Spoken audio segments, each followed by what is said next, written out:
Comedy கதை. ஒரு பெண் டிரைவிங் லைசென்ஸ் வாங்க ஆர்டிஓவிடம் சென்றார். ஆர்டிஓ கேட்ட கேள்விக்கு அவர் சொன்ன பதில் திருப்தியா இல்லை.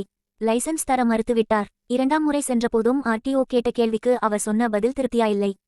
லைசென்ஸ் தர மறுத்துவிட்டார். மூன்றாம் முறை சென்றார். அப்போதும் ஆர்டிஓ கேட்ட கேள்விக்கு அவர் சொன்ன பதில் திருப்தியா இல்லை.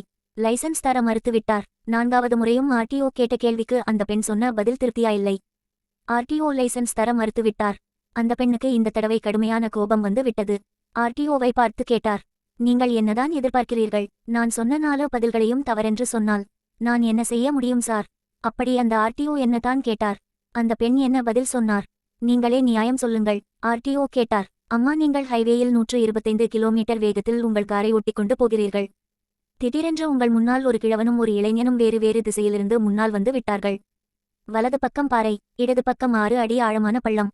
நீங்கள் என்ன செய்வீர்கள்? அந்த பெண் முதல் தடவை சொன்னார், பள்ளத்தில் இறக்குவேன் என்று. இரண்டாவது தடவை சொன்னார், கிழவர் மேல் ஏற்றுவேன் என்று. மூன்றாவது தடவை சொன்னார், இளைஞன் மேல் ஏற்றுவேன் என்று. நான்காவது தடவை சொன்னார், பாறை மேல் ஏற்றுவேன் என்று.